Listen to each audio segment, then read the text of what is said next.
দেশের থেকে মুছে নেমে গেছে। আমাদের কাছে যে নতুন শিক্ষা দিন আনা হয়েছে, আমি তো বললাম সেই একটা অন্ধকারের রাস্তা ধরে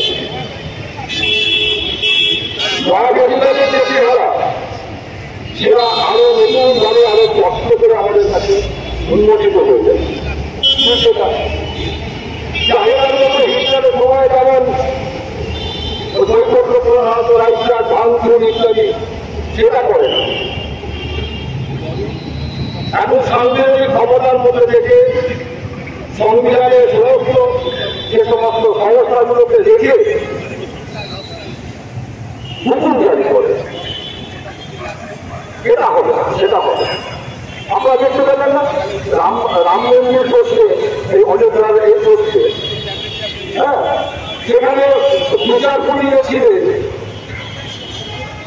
চুক্তিকে অগ্রাহ্য করে, এবং আমাদের পুরাতত্ত্ব বিভাগে যে সমস্ত অনুসন্ধান বিশেষজ্ঞদের যে সুপারি অনুমান সমস্ত মানে তুমিকে একদিকে সরিয়ে দিয়ে তুমিকে বিশ্বাস ভারতবাসী মনে করে ওইখানে রামলালা জন্মেছে। আপনি দেখেছেন, আমরা দেখেছি ইতিহাসে কোনো প্রমাণ আছে কিন্তু সেটা করলেন একটা বিচারপতি তার সাংবিধানিক পদমর্যাদায় থেকে এই কাজটা করলেন, তাকে করতে বাধ্য হলো না, বিক্রি হয়ে গেলেন। তার পরবর্তীকালে উনি তো সংসদ পদে একটা লোভনীয় জায়গায় উনি লাভ করেছেন। সেখানে দাঁড়িয়ে আজকে আমাদের যে পরিস্থিতির মধ্যে আমরা যেখানে দাঁড়িয়ে আছি, আমরা কিন্তু সবাই কি ভালো আছি? এত শোষণ, এত বঞ্চনা, এত দাবি বাংলা তো করে দিলে আমরা দেখি আজকে শ্রমিক শ্রমিক দেওয়ালকে থেকে গেছে, উপায় নেই, ঘুরে দাঁড়াতেই হবে, ঘুরে দাঁড়াতেই হবে। মালিকের ইচ্ছায় তার মজুরি দিতে হবে না, এই কথাটা সে জোর গলায় বলতে চায়। 8 ঘন্টার বেশিতে কাজ করবে না, এই কথাটা সে জোর গলায় বলতে চায়। নিত্য প্রয়োজনীয় জিনিসপত্রের দাম বাড়াতে হবে, এই কথাটা সে জোর গলায় বলতে চায়।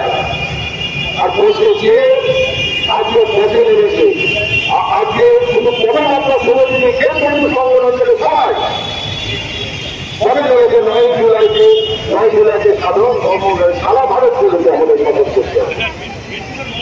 এইখানে আজকে আমরা দাঁড়িয়ে আছি।